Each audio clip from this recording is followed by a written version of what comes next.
Buenos días, vamos a comenzar. Buenos días. Buenos días, señoritas. Caballero, Buenos días, profe. Buenos días, profe. Buenos días, profe.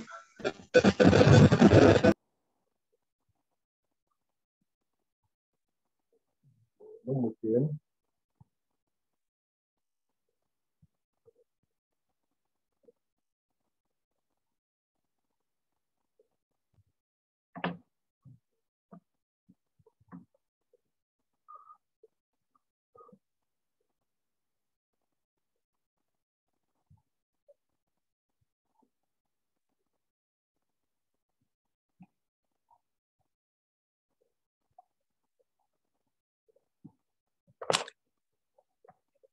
Bueno, permítanme, voy a hacer un llamado a lista.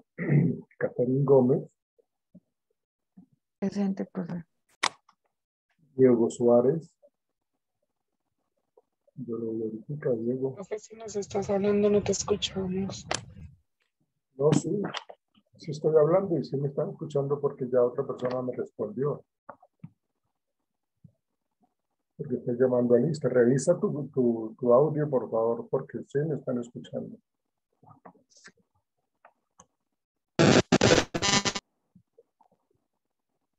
Profe, lo que pasa es que a veces hay interferencia. No sé si soy la única que le pasa o es lo que Diego está hablando, pero sí a veces se escucha interferencia.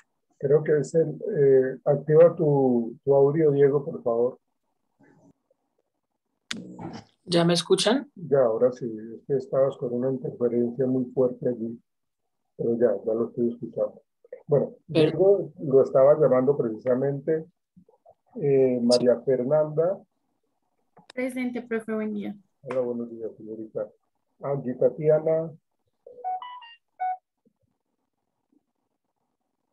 Angie Tatiana no la veo, no la escucho.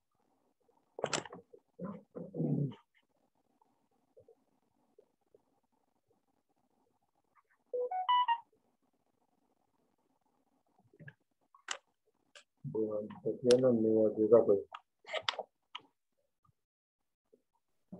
Paula Santiesteban. Ya la vi. Buenos días. Buenos días. Andrea Huertas, si estás por allí, me escribes, por favor, Andrea. No, pero no ha llegado tampoco Andrea. Solangi. Hola, Solangi. Buenos días, profe. Buenos días, señorita. Laura Bedoya. Buenos días, profe. Buenos días, Laura. Rosalba Chazoy. Sí, señor, buenos días. Buenos días. Cristian. Cristian no ha entrado. Faisuli.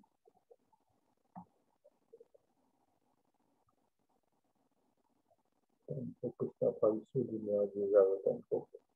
Laura Londoño. Presente, profe, buenos días. Hola, buenos días. Profe, ¿Qué hubo? una pregunta. ¿La profesora Mercedes habló con usted al final? No, señora. ¿Ni el ingeniero Elkin? No, tampoco. Bueno, sí, señor, ya le escribo. Ok, Gracias. bueno. Pero si me han de hablar, que me hablen después de las 10, por favor. Bueno, son tan amables. Jessica Vargas. Presente, profe, buenos días. Hola, señorita. Elizabeth Pineda. Presente, profe, buenos días. Jennifer Sarmiento.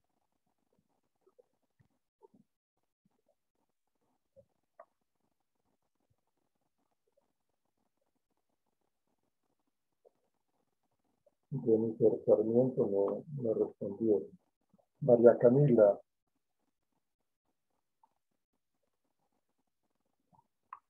Profe, ¿me escuchas ahí? Sí, ahora sí te escucho. Ya un minuto ya activo la cámara, me voy a Por conectar favor. del otro lado. Stephanie Salazar. Ya la vi. Buenos días, profe. Ya te vi. Valentina Franco. Ya. Valentina Franco. Aquí, profe, perdón. Lady Pardo. Ya la vi. Bueno, la letra, el nombre. Valentina Garzón.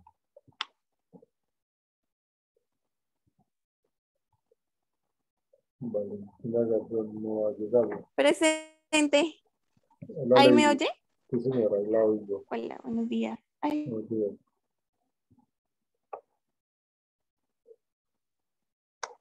Bueno, ¿quién me escribió acá en el chat? Jennifer Gómez. Presente, profe, buenos días. Ujú.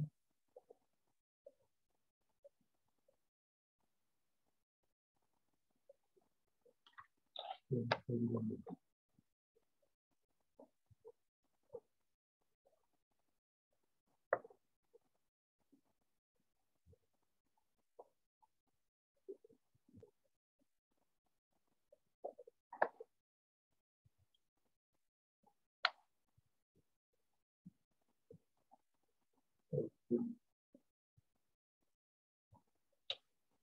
Ok.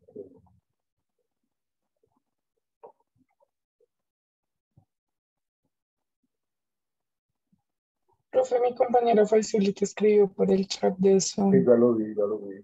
Ya lo vi, gracias. Bien, vamos a comenzar entonces.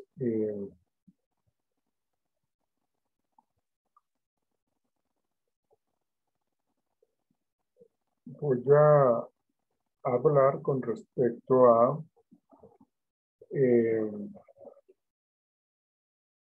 algo que teníamos pendiente, que tiene que ver con pues, algunos otros teóricos, algunos otros exponentes de la una psicología. pregunta. ¿Las presentaciones de toda la cátedra están colgadas en el aula virtual? Pero claro que sí, todo el tiempo. Ah, ok. O sea, desde el lunes hasta la 20, más o menos, que vamos. Todo el tiempo, siempre ha sido así. Ah, ok, gracias. Bien, entonces, Ay, perdón. como les estaba hablando, necesitamos un poco entender desde dónde viene toda esta historia de la psicología educativa, desde bien tiempo atrás, ¿no? Desde la época de Sócrates, de esta época en donde pues Sócrates, pues lógicamente es considerado el primer gran educador de la historia, ¿no? Y el enfoque inclusive que él le estaba dando a esa formación tendría como un gran componente espiritual, ¿no?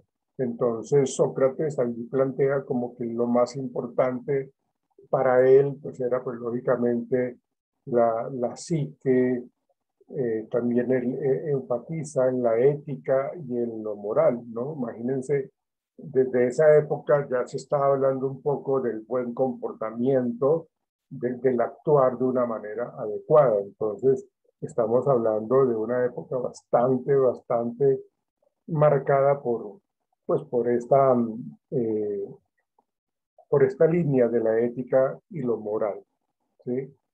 El método que utilizaba o que se utilizaba en esa época era un método totalmente inductivo, un método socrático, pues en honor al nombre de Sócrates, y pues él se tornaba como un precursor del constructivismo, ¿sí? Eh, y también se utilizaba un poco pues como la confrontación en lo que tiene que ver con esa línea de tiempo de la psicología educativa. Luego, se le da paso a Platón. Platón es un filósofo bastante dado a generar como interpretaciones o ideas más que todo como innatistas, ya que según él todo conocimiento tiende a ser innato, ¿no? O sea, que él le da mucha importancia con lo que nosotros venimos, ¿no? Con nuestro código genético, cómo es que nosotros venimos como preparados pues para enfrentar a un mundo, ¿no? Entonces Platón, como ese gran innatista, le da muchísima importancia a lo que tiene que ver con el conocimiento desde un punto de vista mucho más innato, ¿sí? Como les decía, pues eso viene arraigado desde el nacimiento. O sea, a él no le está dando como esa relevancia pues a la relación que tiene el entorno ambiental, sino que ya nosotros venimos con cierto tipo de predisposición muy innata, y eso es lo que nos permite a nosotros interactuar. Pues lógicamente eso pues con el paso del tiempo pues lógicamente se refuta, ¿sí? Y dice, Platón decía que la educación consistía en ayudar al alma racional, ¿no? Entonces fíjense cómo pues tenían unos conceptos bastante arraigados a la época, en donde se le decía que el ayudar al alma era algo supremamente importante, y que en la medida que nosotros ayudemos al alma, se estaba tratando también de controlar pues todas las respuestas y todo el comportamiento de la persona en ese momento, ¿sí? Entonces, ahí se enfatiza muchísimo en lo innato, en esa línea de tiempo. Estamos hablando de que esto fue más o menos en el 428-348, ¿sí? Posteriormente, Aristóteles, en el 348 a.C., ¿sí? Pues plantea también como la teoría del conocimiento, en donde se tiene en cuenta como unos ingredientes intelectuales más relevantes de la construcción de la cultura occidental. Entonces, aquí Aristóteles le da la primicia a los sentidos, a la creación de conceptos, a la creación de lo que tiene que ver con cómo nosotros identificamos cierto tipo de objeto, cómo lo relacionamos. Entonces allí se empieza a hacer uso de la identificación y la creación de universalidades, es decir, lo que nosotros llamamos mesa.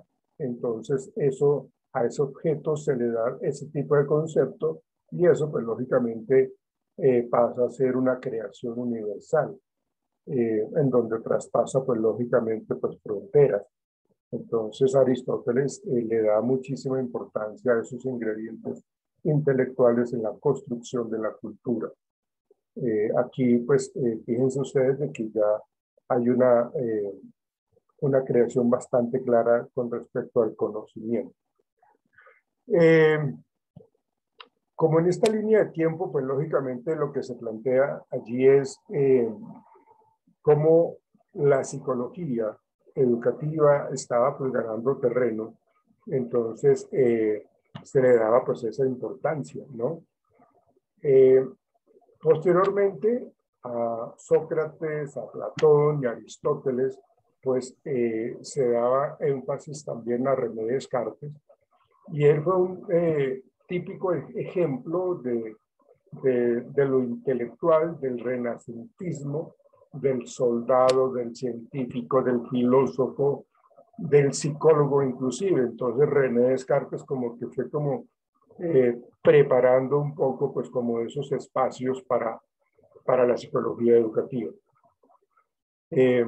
Casualmente René Descartes estudió con los jesuitas, entonces fíjense cómo está totalmente arraigado la parte espiritual acá en René Descartes, porque ustedes saben de que los jesuitas es una congregación, es un grupo pues bastante importante en lo que tiene que ver con la religión, y su formación, la de René Descartes, fue una formación más que todo como metafísica, como humanística.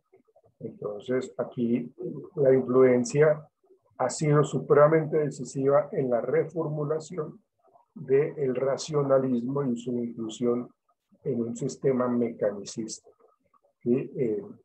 Aquí digamos que esa parte del mecanicismo le da como unas bases supremamente sólidas a lo que se conoce posteriormente en lo que es el conductismo, ¿no? Porque pues ustedes saben de que el conductismo tiene esa identidad mecanicista en donde se habla simplemente de estímulo y respuesta o de conducta consecuencia, ¿no? Entonces, aquí vemos toda esa parte de esos espacios que le dieron cabida al conductismo, pero desde una antigüedad bastante lejana.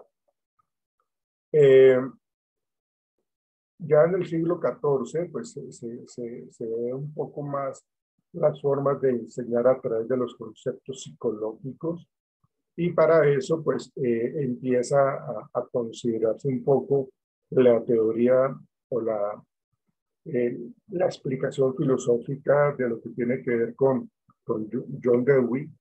John Dewey, pues también es un personaje bastante interesante en la época de 1492 y 1540, en donde John Dewey era considerado como uno de los mayores humanistas. Ustedes saben de que, o recuerdan, ustedes saben de que si hablamos un poco de la psicopatología, ustedes saben de que pues, el ser humano era pues, siempre visto como que si estaba, digamos, con algún tipo de enfermedad psiquiátrica, era pues entonces lógicamente una persona que estaba poseído, ¿no? Entonces, se ve la necesidad de empezar a ver al ser humano desde un enfoque totalmente humanista. Entonces, eso fue John Dewey, pues, precisamente, que realmente plantea eso, la vida de este personaje, pues le da muchísima importancia a esos tiempos modernos, y él aplicó, pues lógicamente, la psicología en la educación, recomendando pues un método totalmente inductista y también experimental, ¿sí? Hay otros exponentes que son también supremamente importantes en esta línea de tiempo de la psicología educativa, ¿no? Ya hemos mencionado pues, a estos filósofos que son bastante importantes. Francis Galton, ustedes saben de que Francis Galton, pues, él está más o menos en el tiempo cronológico en 1822 y 1911. Francis Galton, pues, es un psicólogo y es un hombre fue un psicólogo y hombre de ciencias que realmente le dedicó la mayor parte de sus investigaciones a lo que tiene que ver con la inteligencia humana, y aportó pues el método biométrico utilizado en la actualidad en la parte de la biología, y estudió la heredabilidad y las diferencias individuales. Entonces aquí es un aporte bastante interesante. Pasamos a los años o la época de 1832 y 1920, en donde ya estamos hablando un poco de Wilhelm Wundt, en donde pues ustedes lo saben que es uno de los fundadores de la psicología experimental. Sus concepciones pues lógicamente tienen como esa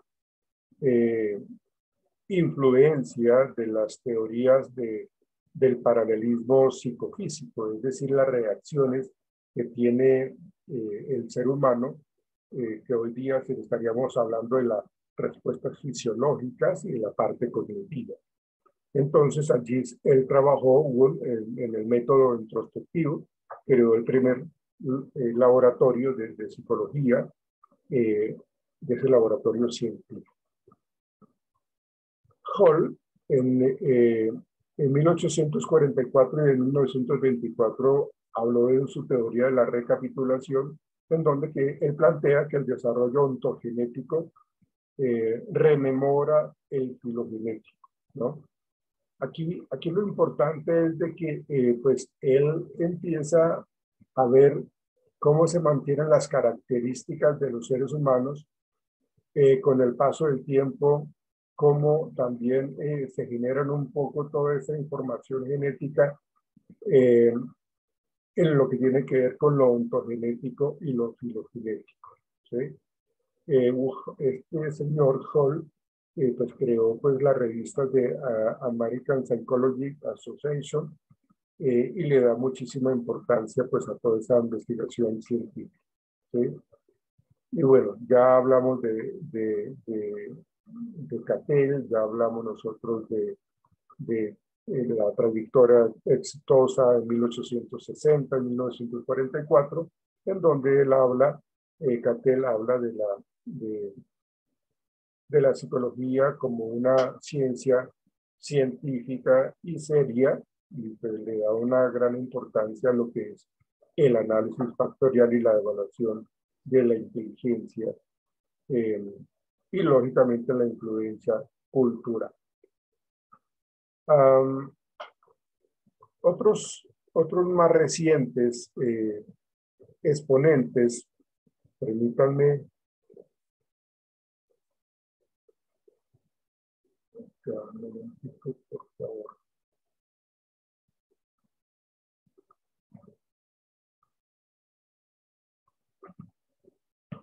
Algunos de ustedes lo mencionaron ayer, como Alfred Binet, como Ebbinghaus, como Thorndike, pues son ellos mucho más de nuestra época, ya hablando un poco del siglo XX, ¿sí? Entonces, pues, lógicamente, por ejemplo, Ebbinghaus, él es un psicólogo y filósofo que contribuyó de una manera muy notoria a lo que tiene que ver con la memoria, la atención, el olvido.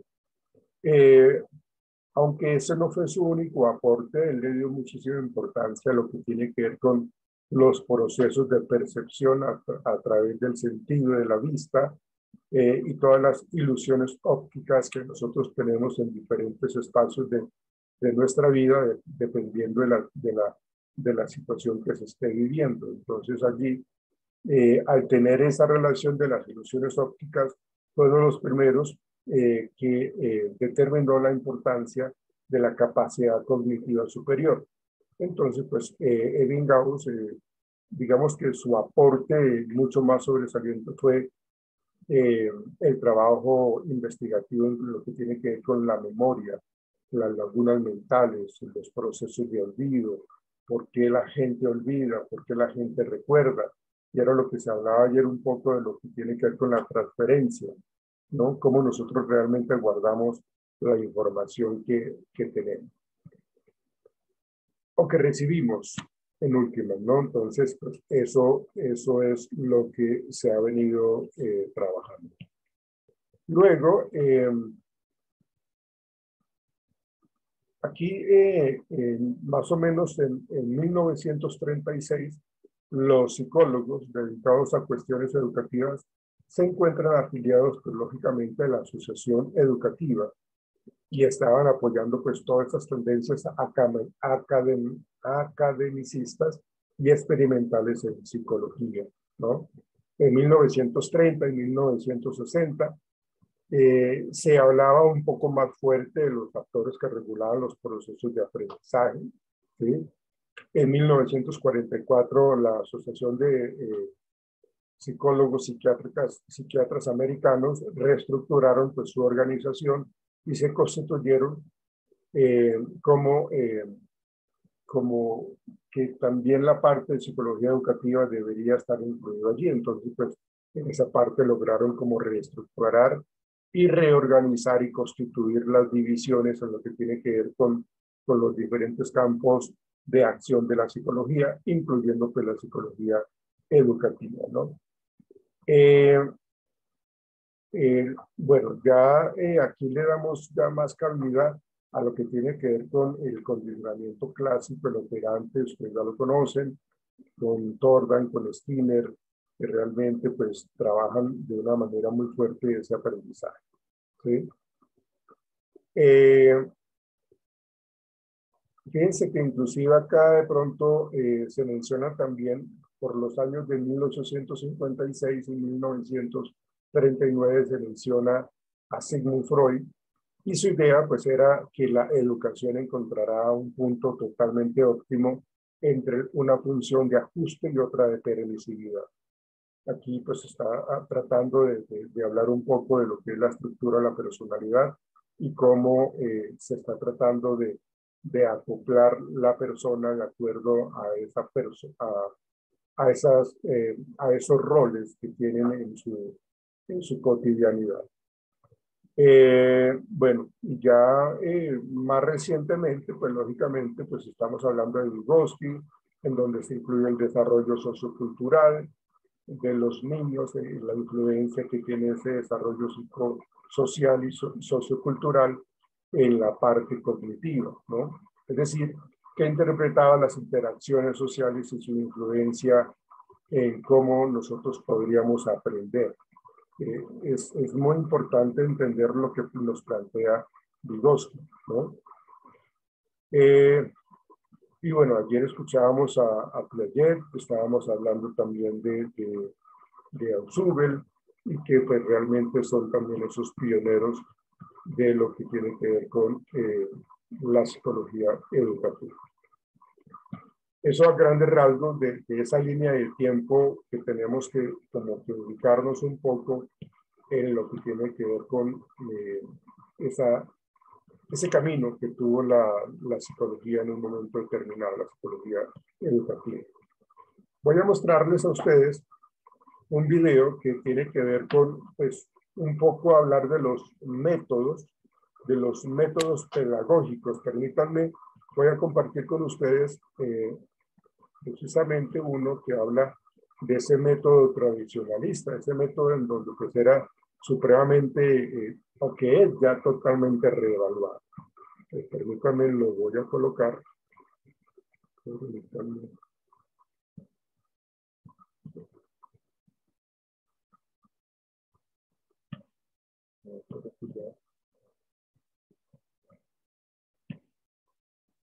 Porque estoy dando ingreso a los personajes acá.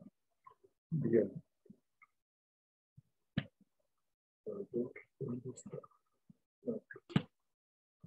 ¿Será que me puedes hacer el favor de ese video y compartírmelo al WhatsApp? Lo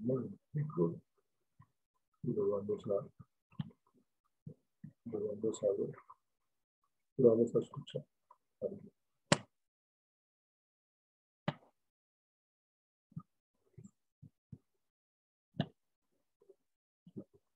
Vamos a este video del método tradicional para entrar un poco a lo que tiene que ver con los modelos pedagógicos, cómo están explicando los procesos de aprendizaje, todo lo que tiene que ver con todas esas estructuras pedagógicas que tenemos o que hemos tenido, o que hemos venido teniendo, ¿no? Entonces vamos a ver primero y ya entraremos a analizar cada uno de esos modelos pedagógicos.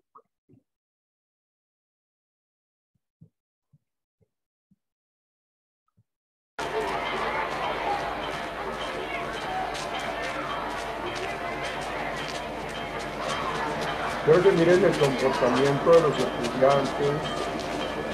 Pues, lógicamente, si estamos hablando de un método tradicionalista, es un método supremamente antiguo.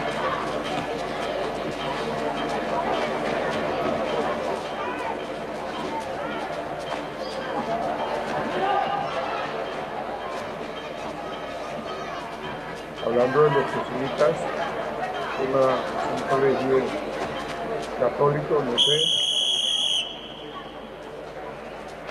Mire cómo reaccionan a los estudios, totalmente tradicionalistas. Con un solo pito ya saben qué es lo que tienen que hacer. Miren todas las conductas que tienen, cómo toman la distancia, cómo se forman en fila. Nadie ha dicho absolutamente nada. Guardan silencio, pon el segundo.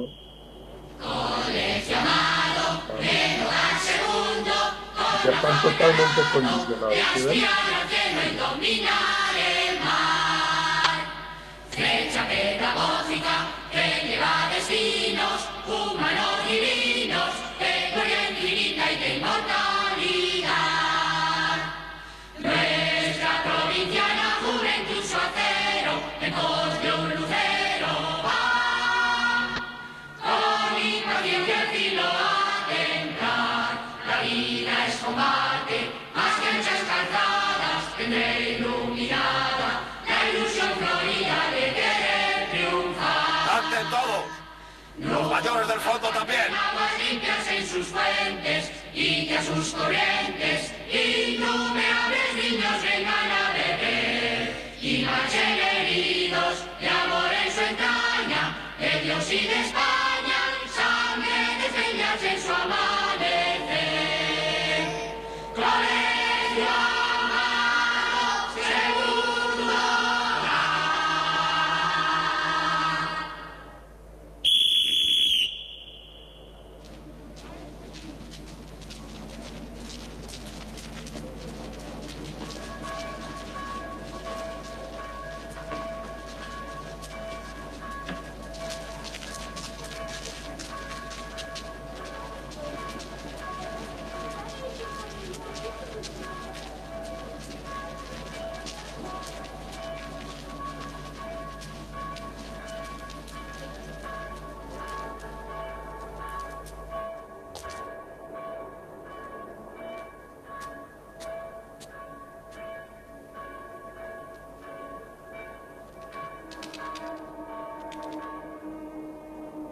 El colegio se está inundando de esta bazofia.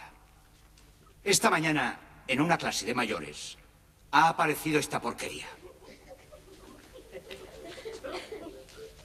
Además, quieren camuflar y engañar, creyendo que así consiguen algo.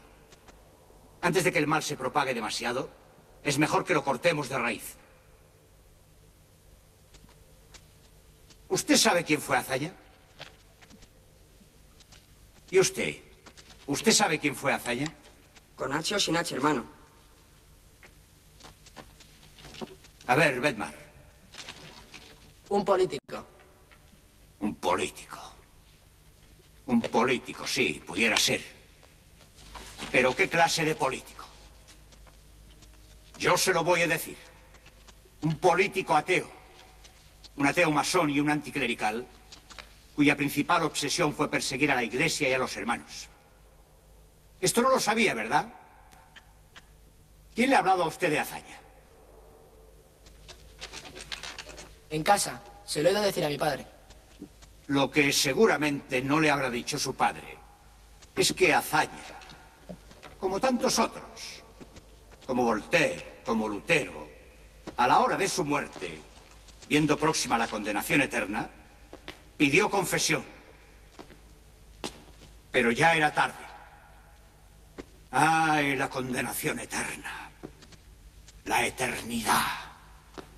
¿Ustedes saben lo que es la eternidad? Imagínense una masa de hierro o de acero como este colegio. ¿Qué digo como este colegio? Como 10 colegios como este. Sólida, maciza, enorme. Imagínense que un pequeño gorrión rozara cada 1.000.000 de años. ¿Qué digo 1.000.000? 1.000.000 de millones de años, con su ala a esa masa inmensa. Habría una pequeña, una casi inexistente erosión. Llegaría un momento en que la masa de hierro desaparecería. ¿Calculan cuántos años podrían haber pasado? Pues todavía no habría empezado la eternidad. ¿Puedo ver esos apuntes?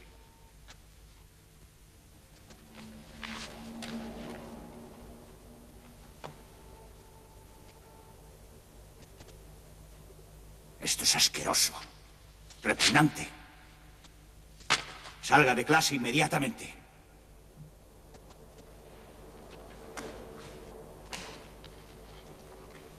¡Fuera! No quiero verle más.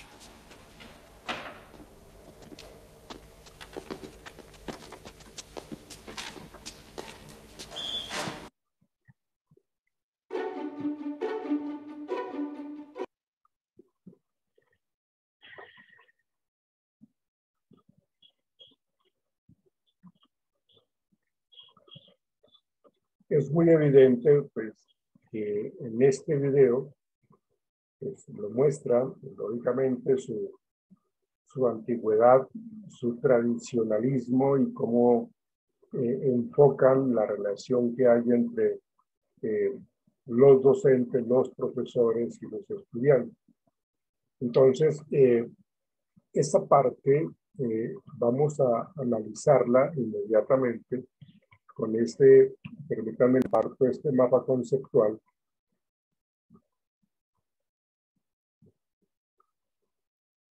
¿Lo están viendo o no?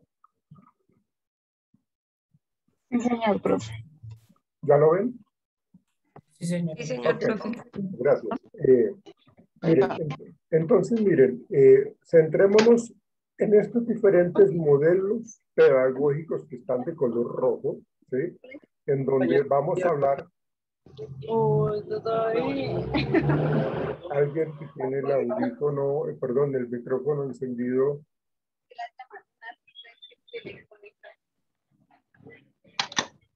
Por favor. Doña Rosy, el micrófono.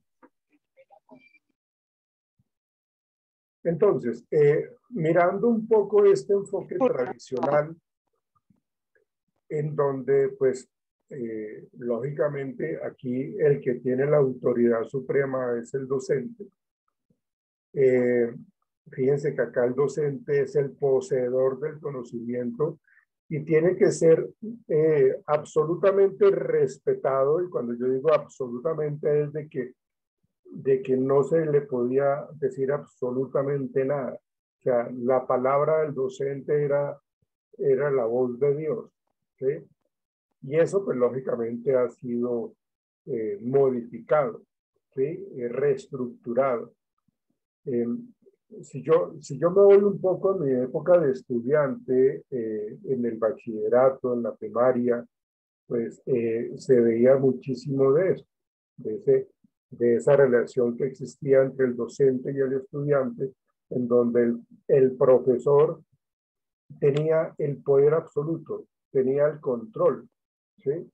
De hecho, se manejaba muchísimo el castigo físico en la mano con la famosa regla. Entonces, el conocimiento y el poder que tenía el profesor era supremamente inviolable. O sea, no lo podían refutar para absolutamente nada. Y lógicamente, pues el apoyo también de esa estructura social, de esa estructura familiar, en donde pues le daban toda la autonomía al profesor pues para educar a los hijos, en este caso a los estudiantes. Entonces, ese poseedor del conocimiento lo tiene el docente, el profesor. ¿Qué es lo que hace el estudiante en este modelo pedagógico? Pues tiene un rol totalmente pasivo, únicamente de recepciones, se convierte en un receptor y no tiene pues más nada que recibir. Y lógicamente lo que trata siempre de hacer, lo que se exige en este modelo pedagógico, lo que se trata siempre de exigir es que haya memorización, que se aprenda las cosas de una manera prácticamente mecánica, ¿no? En donde pues acá, fíjense que la educación se ve de una manera por repetición, porque es lo que se está transmitiendo de generación en generación, es donde se utilizaba lo que se llamaba en esa época como el dictar, ¿no? Que era que se ponían los profesores a dictar cierto tipo de temas y los estudiantes simplemente copiaban, anotaban, ¿ven? Y pues lógicamente la escuela pues era el universo, el espacio universal en donde pues se generaba todo este tipo de aprendizaje, ¿sí? Entonces, estas son las características de ese conocimiento tradicional, de ese modelo pedagógico, en donde pues está la relación docente-estudiante, pero es una relación solamente unidireccional porque el profesor es el que tiene el conocimiento y el estudiante tiende a ser totalmente pasivo, ¿sí? Y allá ese espacio es para generar ese tipo de comportamiento. Fíjense lo que le pasó en el video que acabamos de ver, lo que le pasó a este muchacho. cuando estaba de pronto generando una serie de ideas y realmente pues, fue totalmente sancionado, señalado, y bueno, pues, realmente esa parte pues no estaba bien vista en esa época, que los estudiantes tuvieran algún tipo de opinión diferente a la del profesor. Esto me acuerda una pequeña historia, se la voy a comentar, que tiene que ver con esta escuela tradicional, este modelo pedagógico tradicional. Resulta que, no sé si en algún momento se los comenté en alguna otra asignatura que estuvimos, creo que no. Si la escucharon, por favor, discúlpenme, pero creo que no. Esta era una familia en donde pues estaba el papá, la mamá y una hermosa niña de 6 años, 7 años, en donde pues vivían en una ciudad en donde ambos pues trabajaban y pues la niña pues estaba con muchísimas ganas de entrar al colegio, ¿sí? Entonces los padres le compraron todos sus útiles, sus libros, sus colores, sus borradores, sus lápices, su cartuchera, absolutamente todo. Entonces la niña estaba supremamente contenta para ir a estudiar a su espacio académico, ¿no? Entonces llegó el día en que la niña tenía que ir al colegio y bueno, llegó allá, entró muy sonriente, muy contenta, muy feliz, entró a su salón, luego entró la profesora y pues la niña pues con todo ese ánimo, con todo ese amor, con todo ese gusto por querer aprender, entonces ella tenía ahí listo todos sus cuadernos, sus hojas, todo, absolutamente todo. Entonces, la primera orden que dio la profesora fue, bueno, niño, vamos a hacer un dibujo, ¿no? Entonces, claro, la niña sacó una hoja y empezó a dibujar, pero entonces la profesora dijo, no, pero esperen, vamos a dibujar esta flor. Sí, entonces la profesora colocó un modelo allí en el tablero en donde tenían que dibujar esa flor. ¿Sí? Entonces, igual la niña dejó de hacer lo que estaba haciendo y se puso a dibujar su flor y muy contenta, muy sonriente, muy feliz, empezó a dibujar su flor.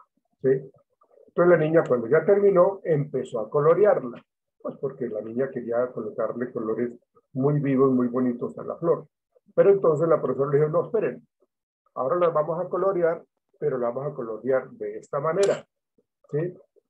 Entonces la niña pues paró lo que estaba haciendo en cuanto a la manera de darle color a su flor y colocó los colores que la profesora había colocado.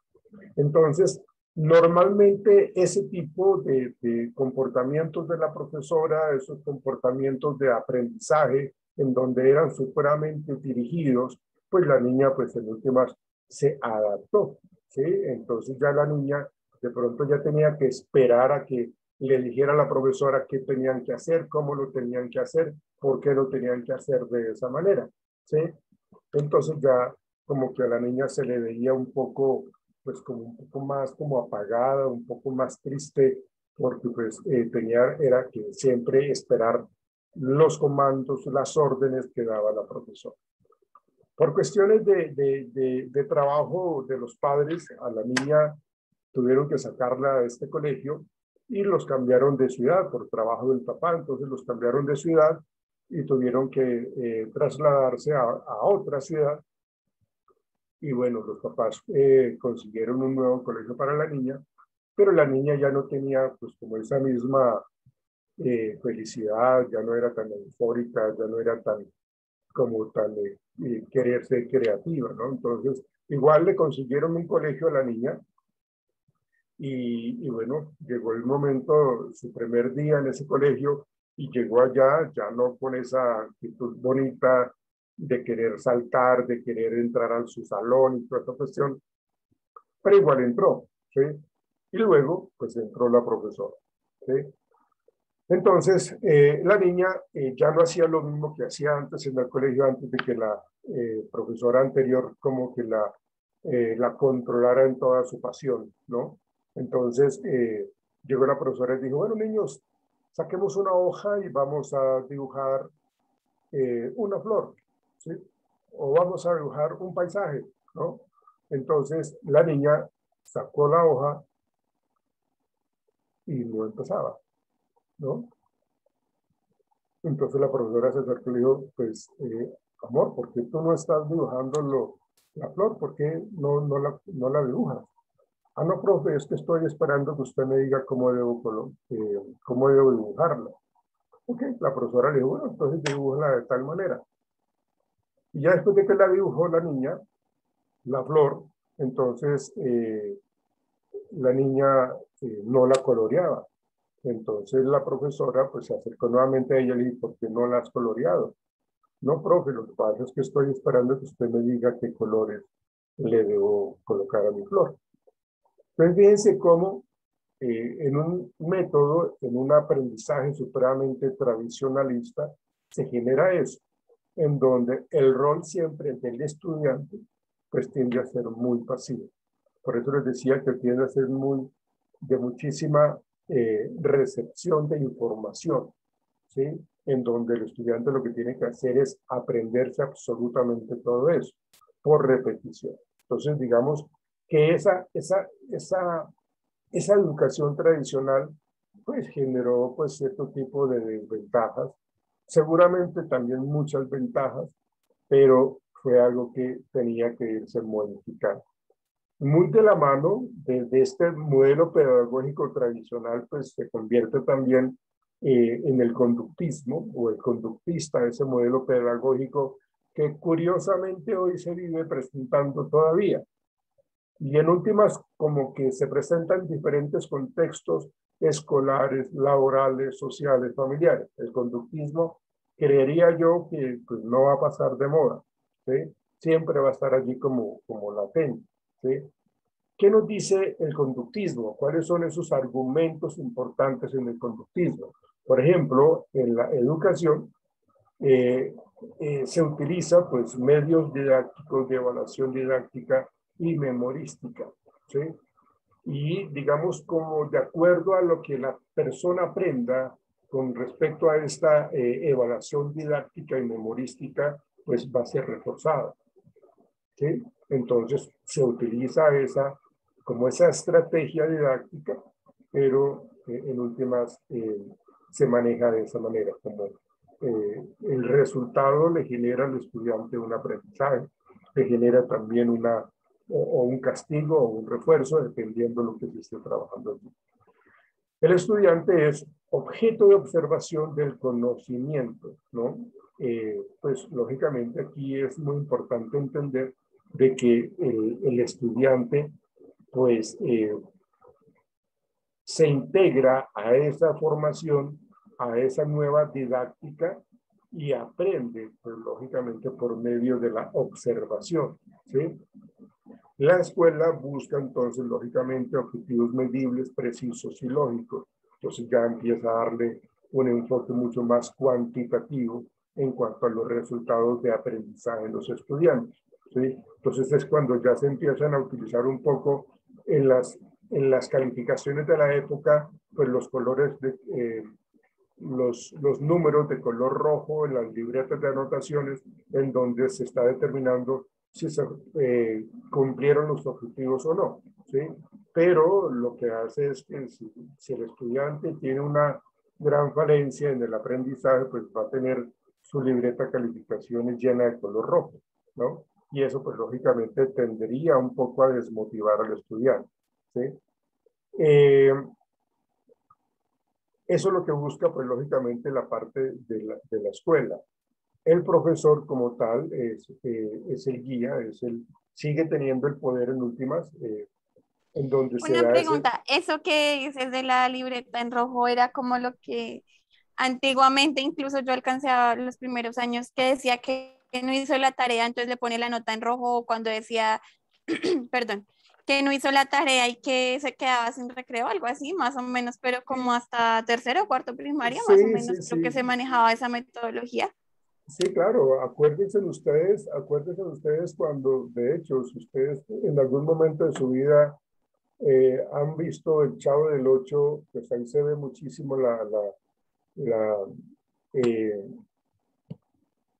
la educación tradicional y cómo el docente tenía el control de absolutamente todo. Y una de las sanciones era o no salir al recreo de esa época, o lo otro es no, o realizar una serie de planas, no debo molestar en clase, no debo comer en el salón, o sea, todo ese tipo de situaciones eran como muy relacionados con estos modelos pedagógicos de lo tradicional y de lo del conductismo como tal, ¿no? Porque en últimas el docente pues tenía pues como ese control absolutamente allí, aunque era un guía, pues porque pues se generaba pues como que él es el que tiene el aprendizaje, tiene el conocimiento, pues entonces pues lógicamente eso le llevaba a él pues como esa parte de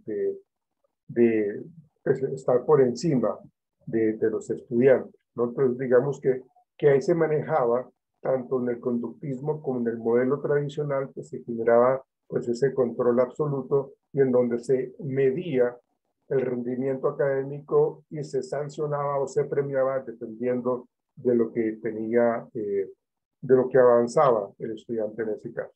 Entonces esos factores en el conductismo, como la educación, como el estudiante, como la labor que tiene la escuela, porque ya empezaba a medir un poco el rendimiento académico, el docente tenía allí pues también como ese control. Entonces fíjense cómo han estado como tratando de modificarse y de cambiar un poco con el paso de los años de ese modelo tradicional a ese modelo conductista. Pero posteriormente pues le damos cabida a lo que tiene que ver con el modelo cognitivo, ¿sí? Ese modelo cognitivo pues te involucra pues lógicamente la educación, pues ese es el objeto central de los colegios, de las universidades. Acá se enfatiza que se tiene que dar como una mayor importancia a la experiencia en desarrollo del conocimiento.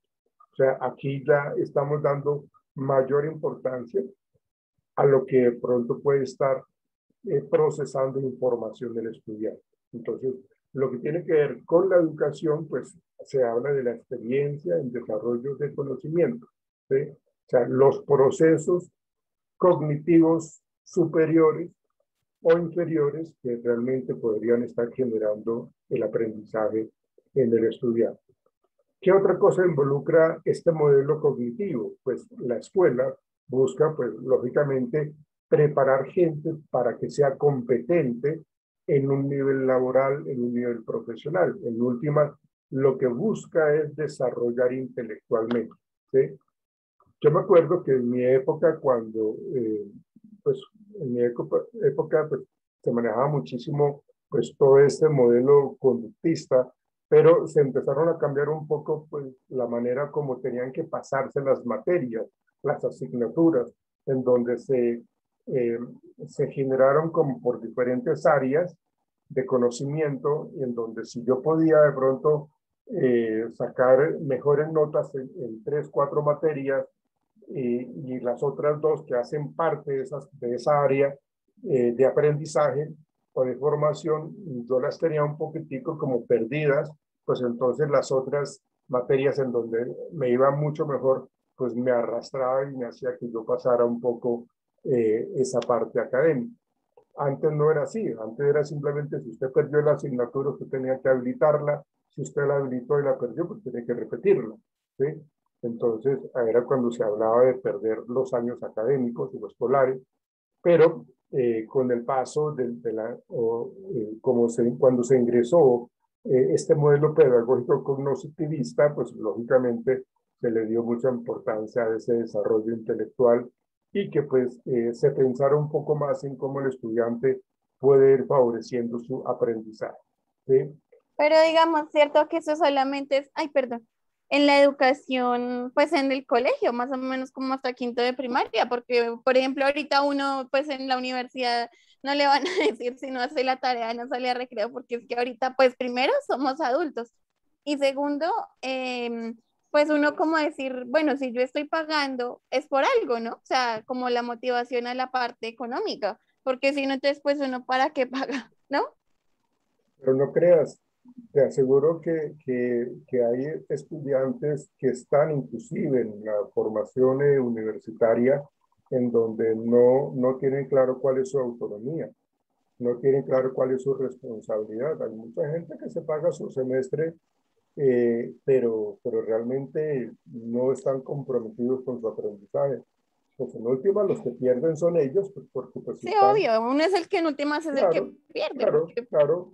Pero pues lógicamente porque uno ustedes tiene que... cumplen con venir a dictar la cátedra, pero pues ya en uno No, sí profundiza. pero fíjate que no es ni siquiera el término de dictar la cátedra, sino de socializar, de transmitir la información. Porque si hablamos de dictar, se está hablando de ese método tradicional y ese método conductista en donde lo que yo hago es dictar. ¿Sí? O sea, yo no los pongo a ustedes a procesar información, a analizar, a hacer controversiales sus opiniones. No, simplemente lo que se está haciendo es, esto es lo que se hace y punto, ¿no? Acá lo que se hace es precisamente en el enfoque ya más cognoscitivo, pues el estudiante tiene mucha más actividad para utilizar la información, tiene mucho más, de hecho, el análisis tiene que ser mucho más claro, ¿sí? Se les exige que haya un poco más de análisis de profundidad, que ya no sean análisis mucho más básicos, ¿no?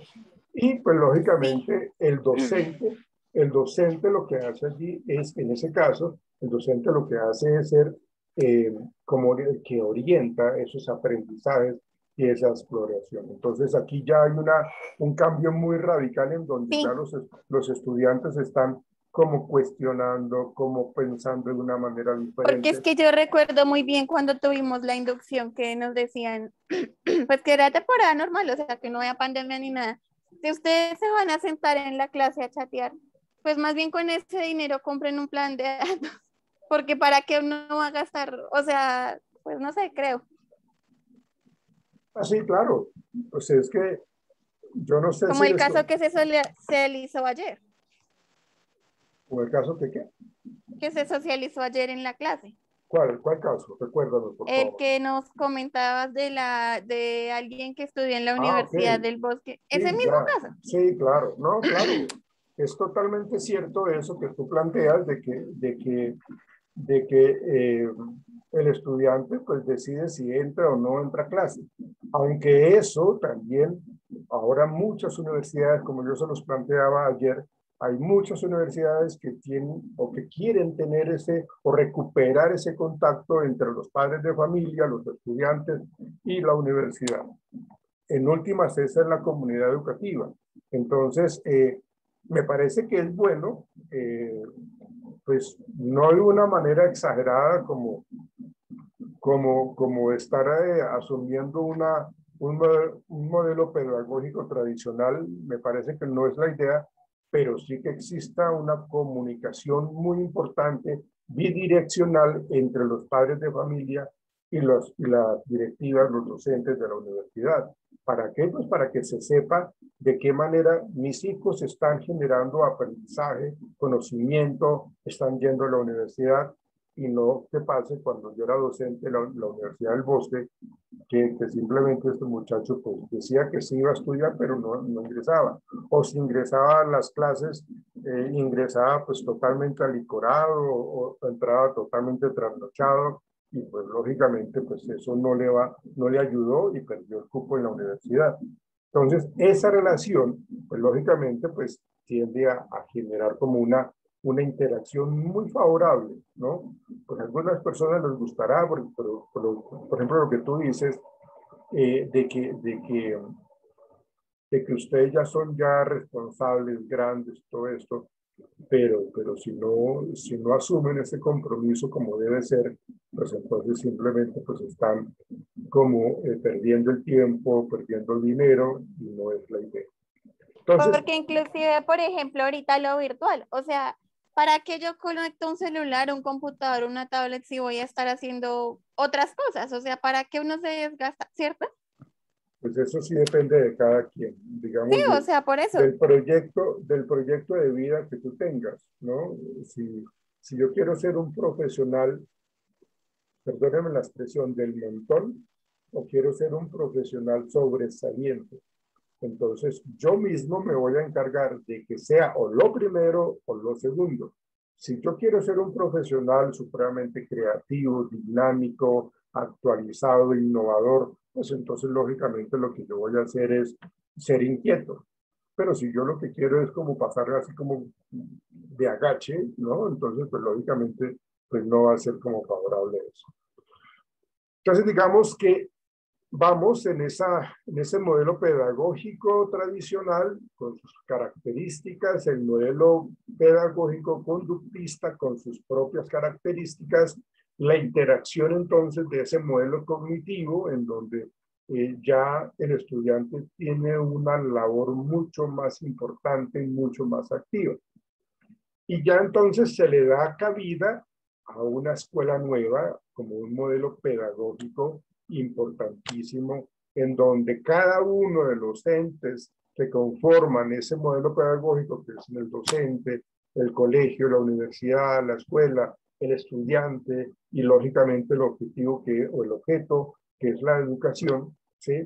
Entonces ya empiezan a tener un rol mucho más significativo, mucho más importante. Esa escuela nueva determina que el docente, como lo planteamos allí, es un auxiliar del libre y espontáneo desarrollo del niño. Bueno, entonces vamos a mirar de qué manera vamos a generar un aprendizaje y ya se habla un poco del tema de la inclusión, ¿sí? Y este tema de la inclusión es bastante interesante porque yo me acuerdo, pues en las consultas que yo tengo, pues allá en el centro médico, pues hay problemas precisamente de que no hay docentes preparados para manejar estudiantes con cierto tipo de discapacidad, ¿sí? Que tienen, por ejemplo, síndrome de Down educable, o que tienen Asperger, o que tienen autismo. Entonces lo que hacen es meterlos allá en un salón en donde hay 40 estudiantes más y el profesor, quien ahí no lo que tiene... se hace es que se flexibiliza, ¿cierto? Como Por eso, lo que cuando... llamamos flexibilización curricular. Claro, claro, Lo pero que a mí me han hecho. esa inclusión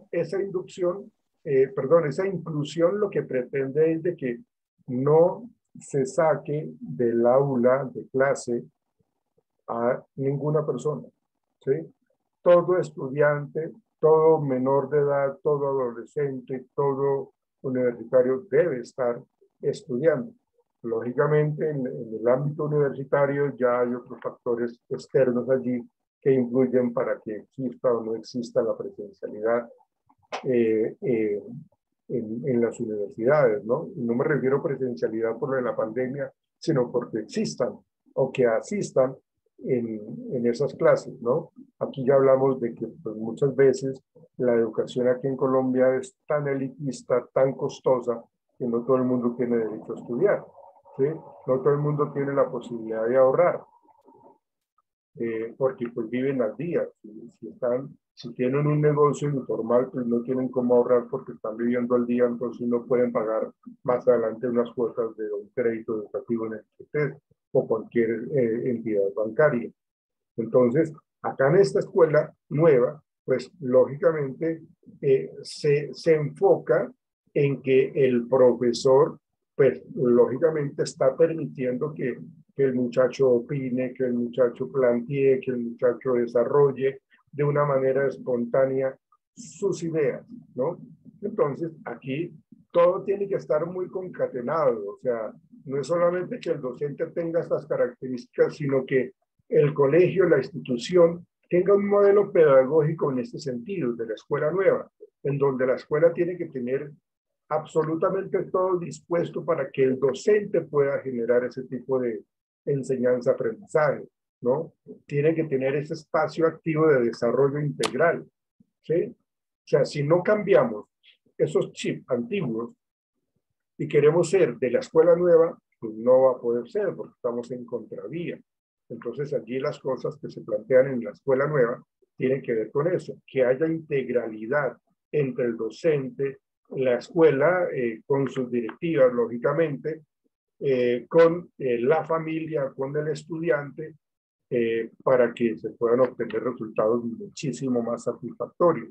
Entonces, en este caso, el estudiante, la labor en esta escuela nueva, el estudiante es un agente activo, es un agente activo que realmente no pasa entero. No, él tiene la posibilidad de decir, esto no es así, esto no debe ser así, no estoy de acuerdo, mi punto de vista es eso, ¿no? Y eso es bueno, me parece que eso, antes que ser negativo, me parece que es mucho más constructivo, ¿no? Que haya esa, dentro, lógicamente, los patrones del respeto, de los marcos del respeto, tanto para el profesor como para el estudiante, ¿no? Entonces me parece que eso es supremamente importante. No se tiene que dejar de lado, pues,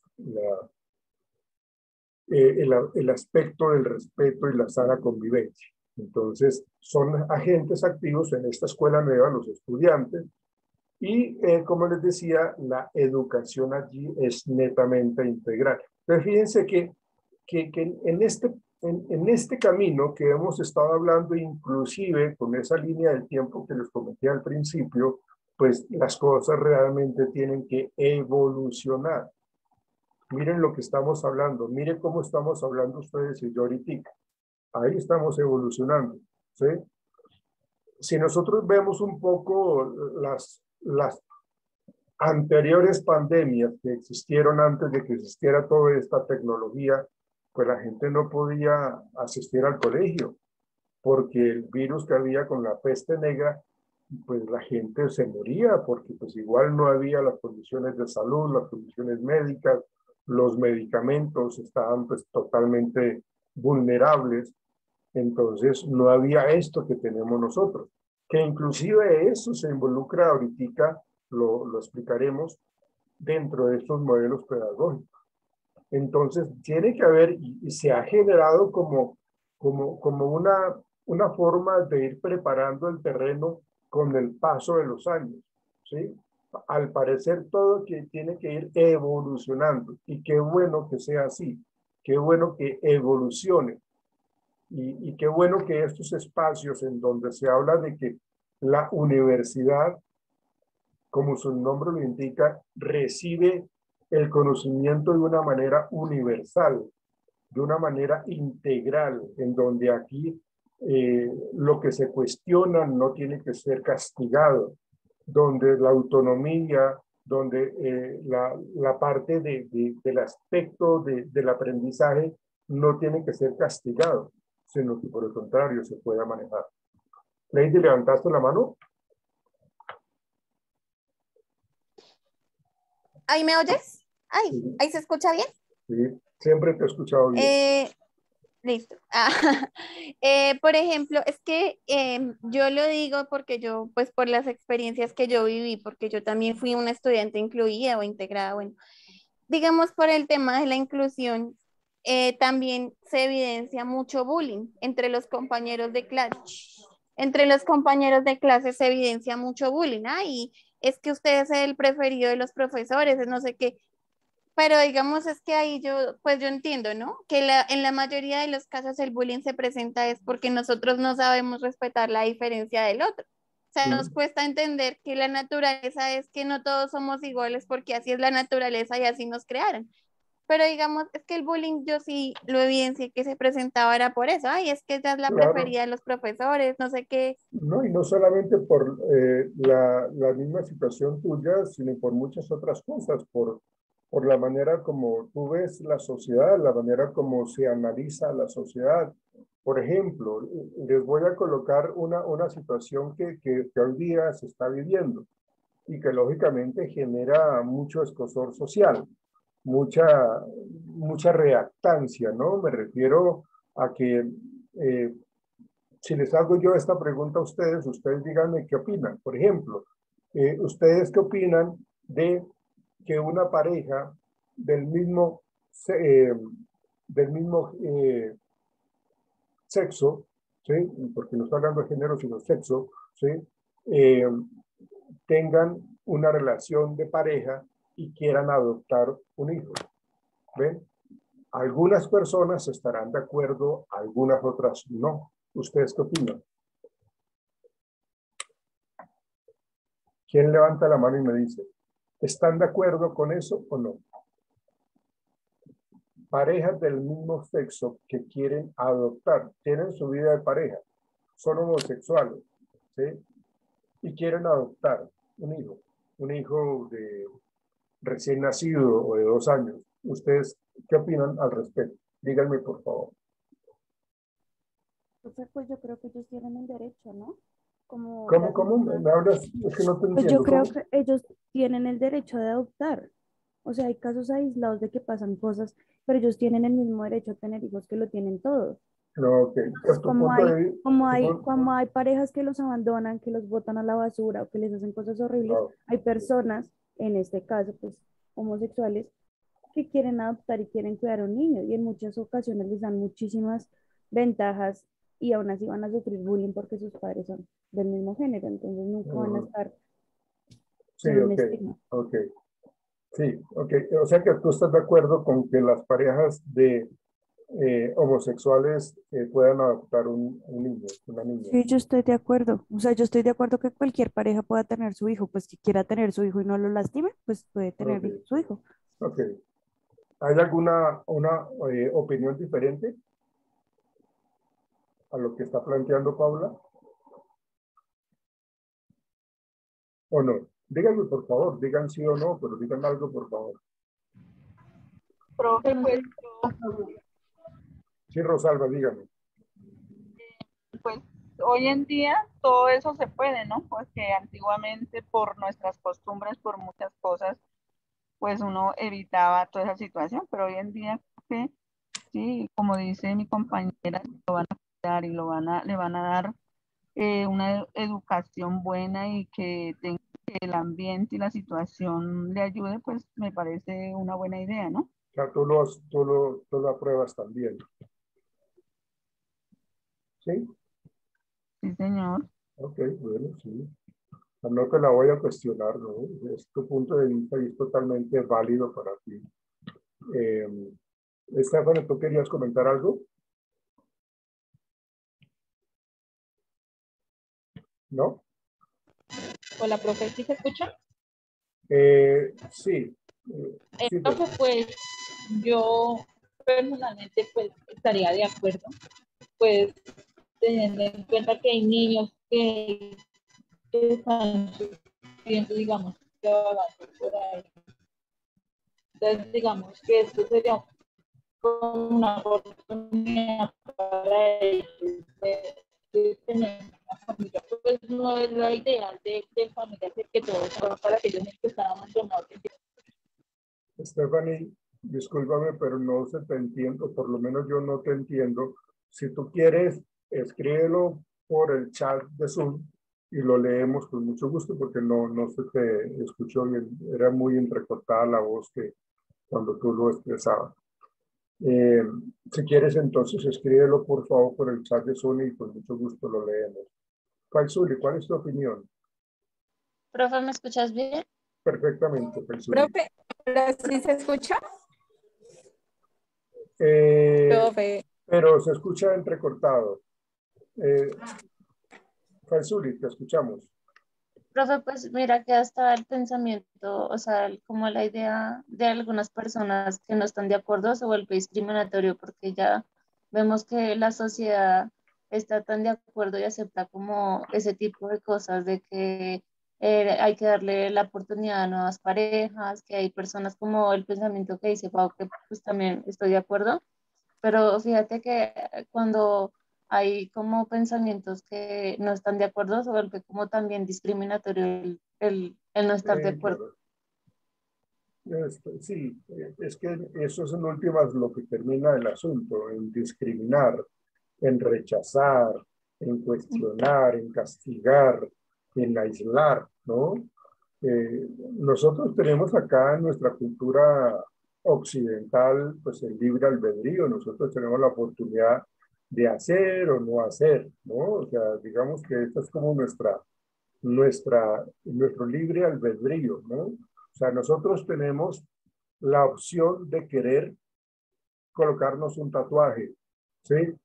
De hacernos un piercing. Tenemos la opción, si queremos, nadie nos dice que no, ¿sí? Pues por aquello del libre desarrollo de la personalidad, ¿no? Y la gente se coloca su piercing, lo que sea, en donde sea, y se colocan pues prácticamente su tatuaje como quiera, donde sea, y bueno, lo luce, ¿no? Pero eso es una opción, no es una norma social, como por ejemplo en otras culturas. La cultura africana tiene mucho de eso. La cultura africana, pues realmente lo que hacen es tener esos comportamientos supremamente arraigados a su cultura, a una norma de estructura social supremamente inviolable. Entonces, allí las mujeres, por ejemplo, yo creo que se les había comentado en algún momento. Las mujeres, por ejemplo, en una de las tribus africanas, las mujeres, entre más sajaduras tenga en la espalda, en los brazos, en la cara, en los senos, sajadura me refiero yo a hacerse heridas con una cuchilla, ¿sí? O sea, cortarse, pero no cortarse porque se quiera suicidar, no, sino que son las sajaduras en donde en esa tribu africana se determina de que entre más sajaduras tenga, para el hombre va a ser mucho más atractiva esa mujer. Y las mujeres que no tengan ese tipo de conducta son aisladas, son rechazadas. ¿Por qué? Porque eso es algo cultural, es algo que está establecido en esas tribus desde muchísimo tiempo antes. Entonces, ahí vemos nosotros cómo pues las opciones que tenemos en algunas culturas, en algunos países, pues lógicamente cambian. Lógicamente también hay culturas en donde las normas universales se tienen que respetar, como es el incesto. El incesto, pues lógicamente no está aceptado en ninguna cultura. Para nada es aceptado. Eso sí es algo que rompe la normatividad de cualquier sociedad. ¿Ven? Entonces, en este caso, cuando se plantea esa nueva opción de que los estudiantes tengan mucha más actividad, que sean mucho más cuestionadores, que no pasen entero, pues entonces ya se le está dando ese espacio más grande o en esa escuela nueva, que es lo que en última se permite. Sí, Lady, ¿qué quieres comentar? ¿Ahí se escucha?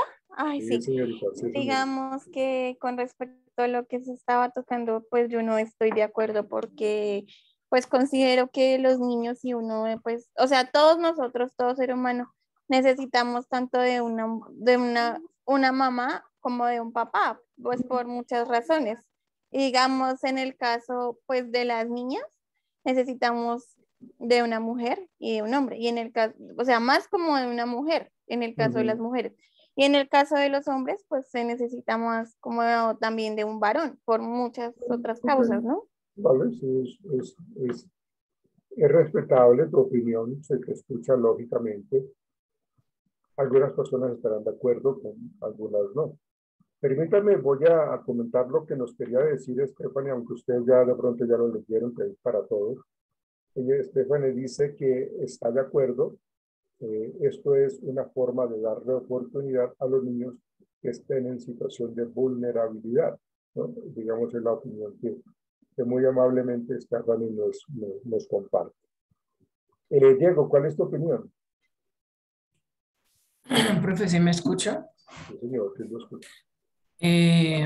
Yo sí estoy de acuerdo, puesto que, y no es que se rechacen y se discriminen las personas que no están de acuerdo o que pues sí, que no estén de acuerdo con que parejas homosexuales tengan la posibilidad de adoptar.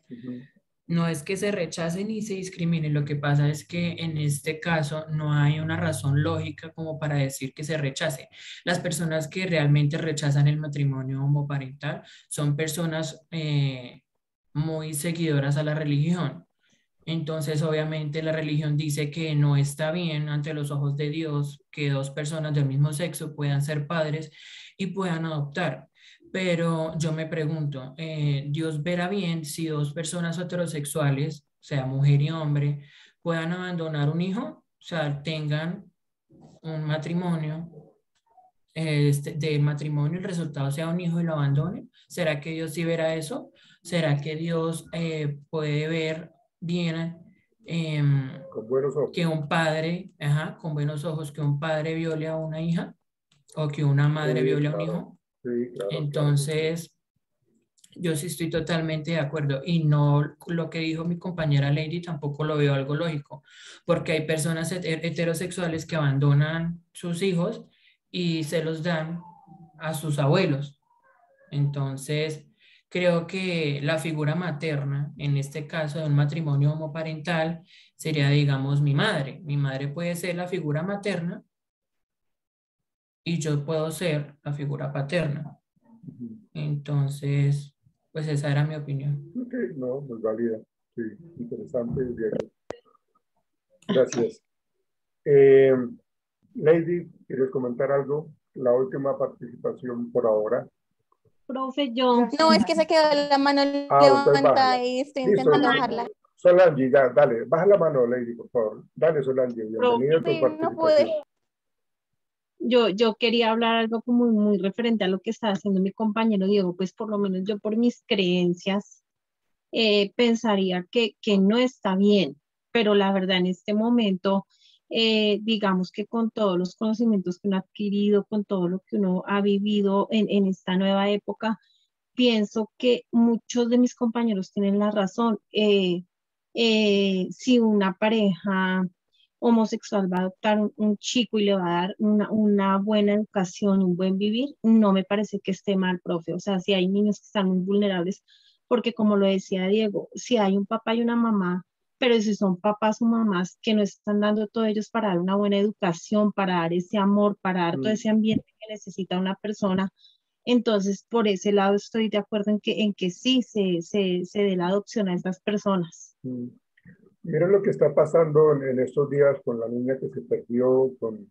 ¿Recuerdan ustedes la niña? Una niña como de 4 añitos, 5 añitos, no recuerdo cómo se llama ella. Sara Sofía. Sara Sofía. Miren cómo ella, si es que está muerta, porque no se sabe todavía, ojalá no lo esté, y que si de pronto lo que hicieron fue venderla, pero le hicieron un gran favor, en el caso de que ojalá Dios quiera que esté con vida, y que la hayan vendido, ¿no?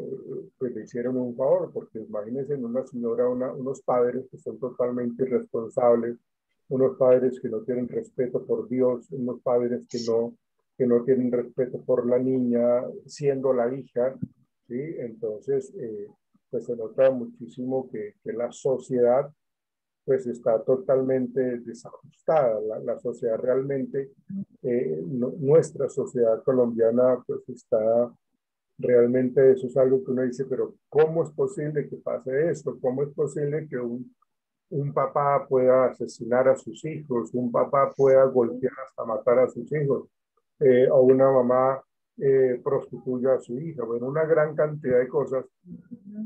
Comparto lo que ustedes dicen de que pues siendo en una pareja heterosexual pues tengan ese tipo de comportamientos, pues entonces que el hecho de que lo retiren, porque eso es una de las funciones de bienestar familiar y del Instituto Colombiano, pues entonces pues lógicamente todo lo que hace eso es como que proteger la vida de los pequeños, que son supremamente vulnerables, ¿sí?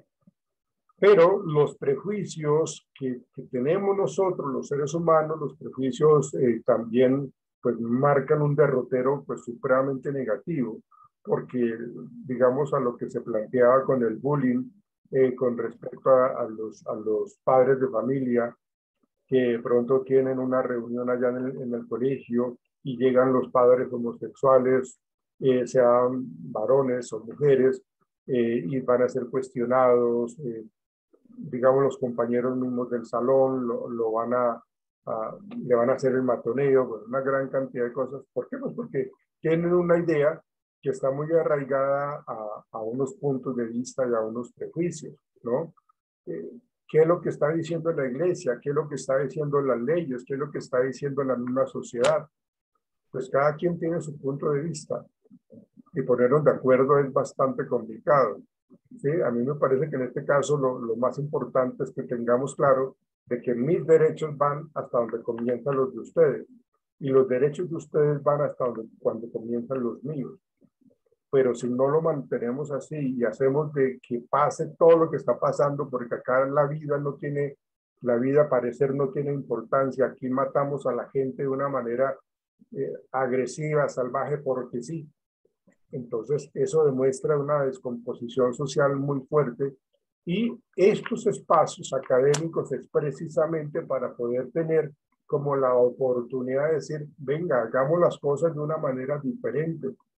Nosotros como psicólogos, señoritas, caballeros, somos, o sea, nuestra profesión jamás va a pasar de moda.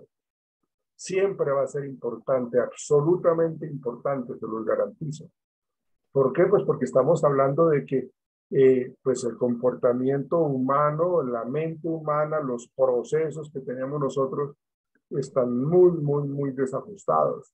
Entonces nosotros en nuestra labor, en nuestro rol psicológico como profesionales de la psicología, tenemos una labor supremamente importante. ¿Sí? Y lo que hablábamos nosotros el primer día de clase, cuando hablábamos nosotros de los roles del psicólogo educativo, cuando nosotros sospechamos de que hay abuso sexual en algunos de los estudiantes, inmediatamente eso hay que prender alarmas para que se ataque esa situación y para que se proteja la integridad del niño, de la niña. ¿Ven? Entonces eso se tiene que hacer.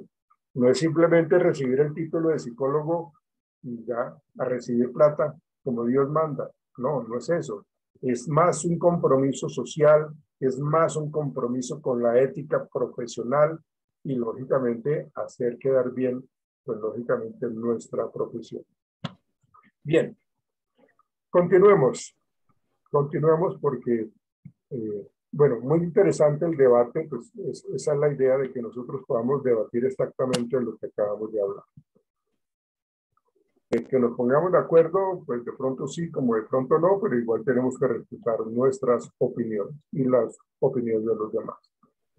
Entonces, nos habíamos quedado un poco en esa escuela nueva, en donde ya el estudiante es mucho más activo, la formación se maneja de una manera mucho más integral, y luego ya entramos en un modelo que es muy bien recibido. Este modelo pedagógico es muy bien recibido, se llama el constructivismo, en donde la escuela busca el desarrollo del pensamiento para lograr un nuevo conocimiento. Entonces, en el constructivismo, aquí lo que se plantea es de que los niños, los personajes, los protagonistas de la enseñanza-aprendizaje, que son los estudiantes, aprenden a su ritmo. Y eso, el constructivismo lo utilizan muchísimo con los estudiantes que tienen problemas de conducta delictiva o de conducta social, o que tienen conducta desafiante o posicional desafiante, porque en ningún colegio tradicional se lo aguantan, porque ellos no siguen normas, ¿no? Y no siguen unos parámetros académicos escolares de aprendizaje, porque pues para ellos no es, o sea, ellos quieren aprender a un ritmo que ellos quieren colocar. Entonces, en el constructivismo, el estudiante interactúa con el medio para desarrollar sus estructuras mentales, ¿sí? Entonces, pues lógicamente ya no tienen nada de tradicional, ya no tienen nada de conductista, pero sí mantiene, pues, lógicamente el enfoque cognoscitivo, con el enfoque de la escuela nueva, y se le agrega, pues lógicamente, esta parte del constructivismo, en donde el estudiante interactúa de una manera mucho más activa, ¿sí? La educación lo que hace allí es como como que le da la oportunidad a que los estudiantes sean mucho más críticos y sean mucho más dinámicos y mucho más dados a que interactúen para solucionar problemas. Y el docente en este constructivismo pues es un facilitador que busca el desarrollo de las capacidades. Entonces, ¿qué es lo que queremos aprender? Si queremos aprender algo de la vida misma, de la evolución, entonces lo vamos a hacer, vamos a crear un herbario o vamos a crear una huerta y vamos a mirar cómo es que se está generando la vida. Entonces, se aterriza un poco la teoría y se pone en práctica. ¿Por qué? Porque el estudiante con su propio manejo, con su propia creatividad está construyendo, está descubriendo, está interactuando. Y eso me parece que ha funcionado. Y hoy día muchos colegios tienen ese tipo de modelo pedagógico constructivista porque construyen actuando. O sea, no son para nada pasivos los estudiantes, ¿sí? Entonces, el desarrollo en la escuela lo que busca es ese pensamiento para lograr, como les digo, ese nuevo conocimiento. Y bueno, no puede quedarse de lado, pues lógicamente, un modelo pedagógico en donde se involucra la parte social. O sea, no se puede negar de que la sociedad marca muchísimo el desarrollo de personalidad de nosotros, de los seres humanos, ¿no? De los infantes, ¿sí? Ustedes han escuchado de que el hombre nace salvaje y la sociedad se encarga de educarlo. O el otro, que lo plantea Rousseau, que el hombre nace bueno y la sociedad se encarga de corromperlo. Tiene mucho de las dos cosas, ¿no? Tiene muchísimo de las dos cosas. Y ahí entonces estamos hablando de que el modelo pedagógico social actúa. El estudiante es un investigador de necesidades sociales, que era todo lo que estábamos hablando ahorita, ¿sí? En el modelo pedagógico social actúa el docente como un investigador de su propia práctica, en donde están mirando cuáles son las problemáticas como el suicidio, como el mismo matoneo, como la drogadicción, como los problemas de aprendizaje, que me escapan algunas otras, pero están tratando de investigar qué es lo que se está generando en ese contexto, en ese aula que están los estudiantes, ¿sí? Es muy importante que el gobierno, que el Estado vaya muy de la mano de este modelo social, pero que la estructura académica, la estructura encabeza el Ministerio de Educación Nacional, realmente tengan como que están apuntando a ese horizonte. O sea, no podemos suponer de que las cosas van a mejorar o van a cambiar si no estamos reestructurando el modelo pedagógico, no estamos involucrando a todos los entes, a todas las áreas que están relacionadas con el aprendizaje y la enseñanza. O sea, no puede ser. O sea, tiene que estar muy de la mano, tienen que integrarse el estudiante, el docente, la escuela y en este caso también el Ministerio de Educación Nacional, ¿no? ¿Por qué? Porque la escuela, pues en este modelo pedagógico social lo que hace es de qué manera nosotros buscamos resolver problemas, ¿sí? Y eso es lo que nos falta, o sea, pero aquí se tiene que trabajar de una manera supremamente, prácticamente desde las raíces de nuestra cultura colombiana, en donde nosotros no respetamos los derechos de los demás, en donde, como les decía anteriormente, no hay esa sana convivencia. Tantas cosas que han estado pasando. Miren lo que ha pasado con la migración de tanto venezolano, que pues seguramente algunas personas serán muy buenas, venezolanos que serán supremamente buenos, pero también habrán venezolanos que han venido a hacer acá, a convertir o a terminar de convertir nuestra inseguridad acá en Bogotá de una manera mucho más abismal. ¿Ven? Entonces, realmente hay que tener en cuenta de que estos espacios académicos y sobre todo en esta formación profesional, ustedes son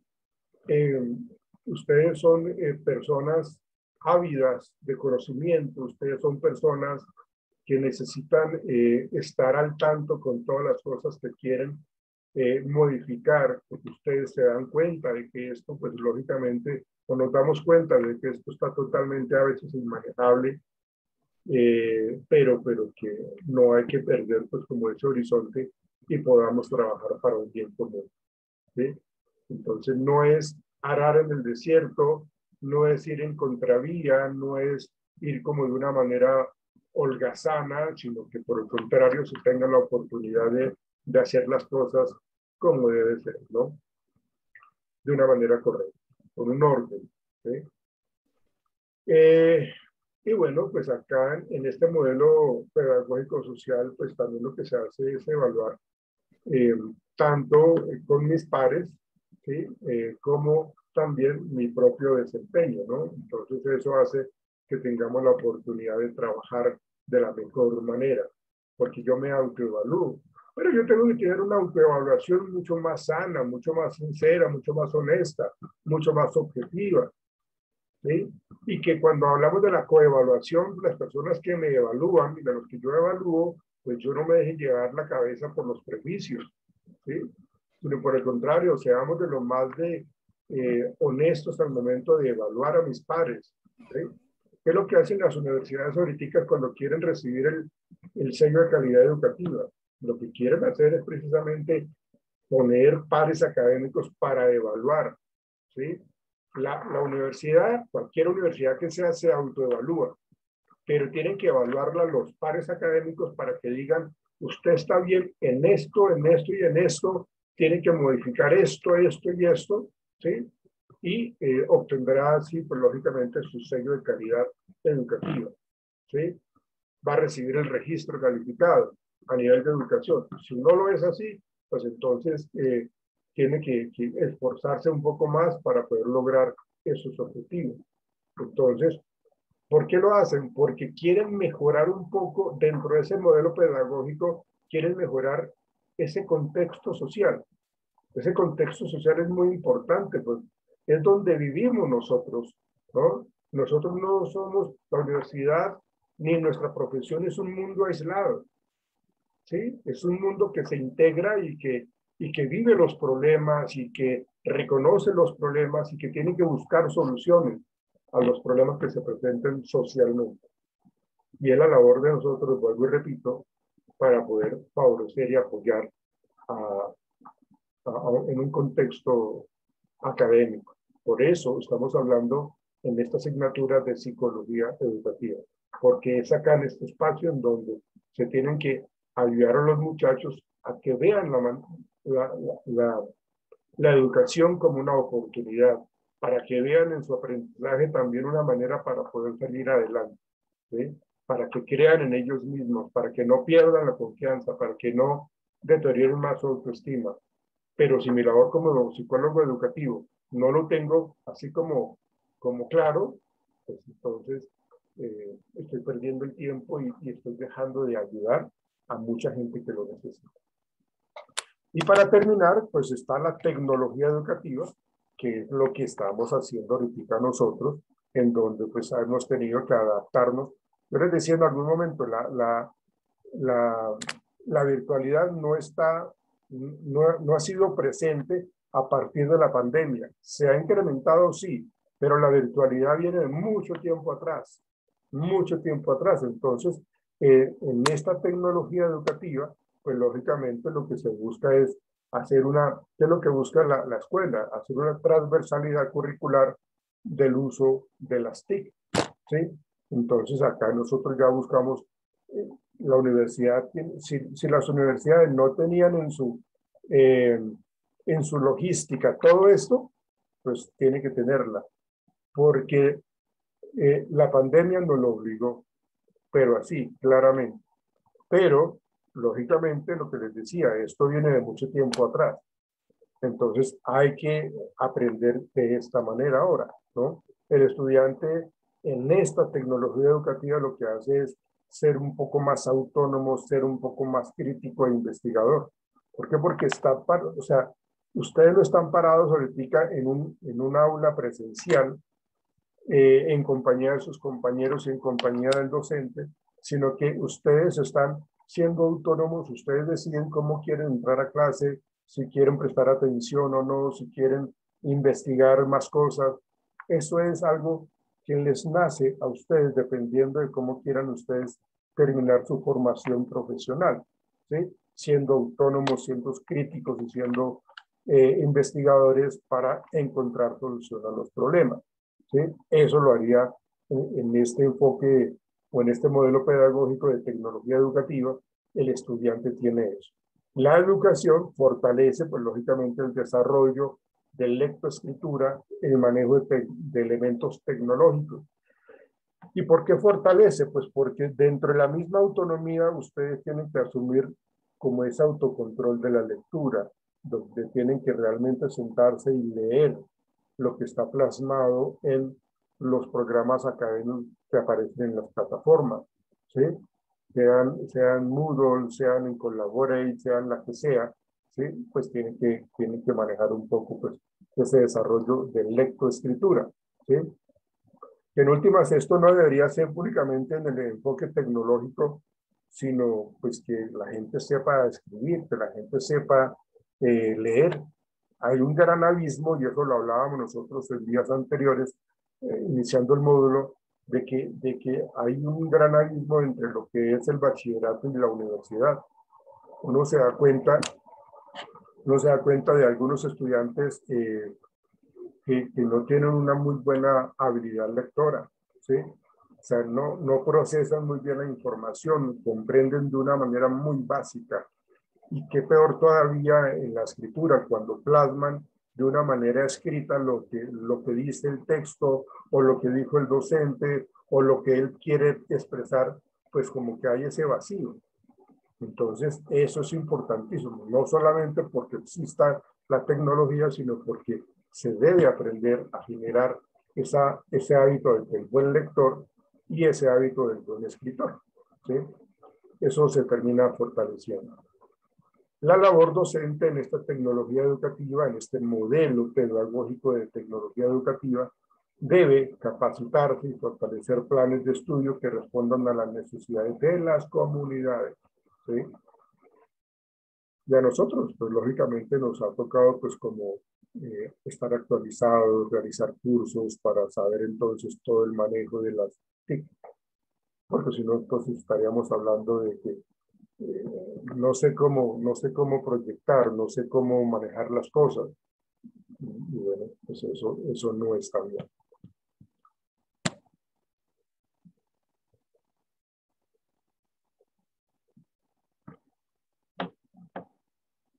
Pues sí, ¿no?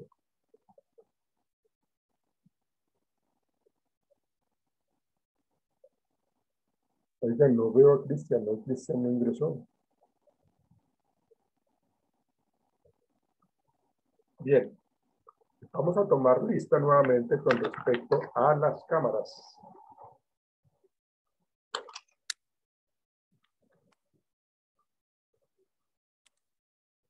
Bueno, Jessica Vargas, a ver, ¿dónde está Jessica Vargas? Listo. Aquí estoy, profe. Caterín Gómez, no veo a Caterín Gómez. ¿Se salió Caterín Gómez? Hola, profe.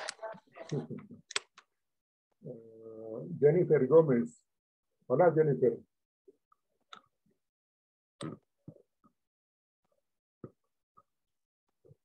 Jennifer Gómez, hola. Solange. Hola, profe. Solange. Señor profe, aquí estoy. Sí, ya la veo, ahí la veo muy bien. Elizabeth Pineda. Elizabeth Pineda, muestra a ver, Elizabeth. Acá estoy, profe. No, pues sí me escucha. Sí, acá está, ya. Laura Bedoya. Profe, acá. Apenas se le ven las cejas, no lo veo más. Se me ven los cachetes. Bueno, hasta allá yo no podría decir. Laura Bedoya, muestra a ver. ¿Dónde anda Laura? Ah, ya, listo, Laura Bedoya. María Fernanda, hola María Fernanda, ¿cómo estás tú? Hola, profe. Diego Suárez, ¿tampoco está en clase? ¿Se fue el hombre? No, profe, acá estoy. No, pero no se enoje, pero qué geniecito ya. No, profe. Laura Liliana Londoño. Está incógnita. ¿Sí serás tú? Estoy, profe. ¿Sí serás Sí, tú? soy Porque yo. como tienes... Es ahora otra. Sí, ya, sí es otra, sí es otra. Laura, sí, sí. Laura Londoño, muy bien. Faisuli Patiño.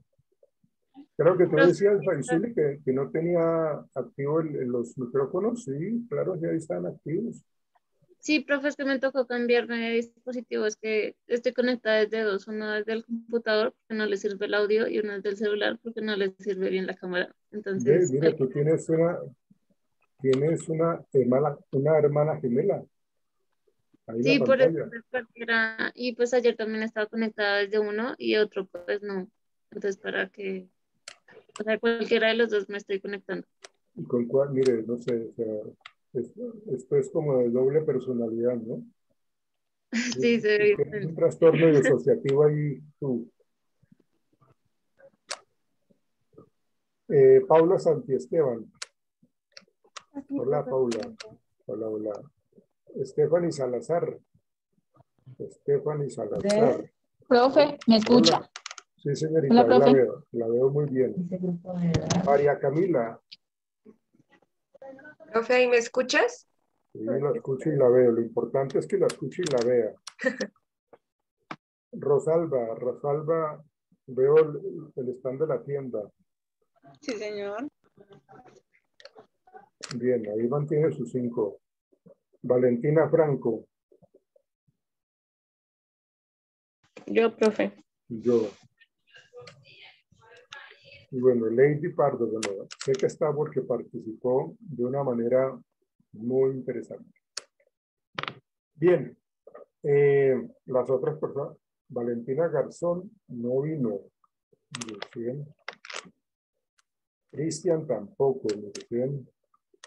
¿Qué pasó con Andrea Huertas? ¿Tú sabes algo, María Fernanda? Debe estar en terapia, profe. Igual yo creo que ya más tarde se comunica contigo. Bueno, Tatiana tampoco asistió. Bueno, muchachos, ha sido un gustazo compartir con ustedes los modelos pedagógicos. Nos veremos mañana muy juiciosamente y me gusta que mantengan, increíble, ¿no? Cómo ustedes son condicionados de una manera, ¿no? Les hablé de esa manera y ¡pum! De una vez todos ya mantienen ahí, ya esa conducta de quitar la cámara ya no se les quita. Cero, se hace bien. Chao, muchachos, que estén muy bien. Buen día. Gracias, profe. Buen día. Chao, Dieguito. Chao, profe, buen día. Chao, profe. Juiciosos. Chao, chao.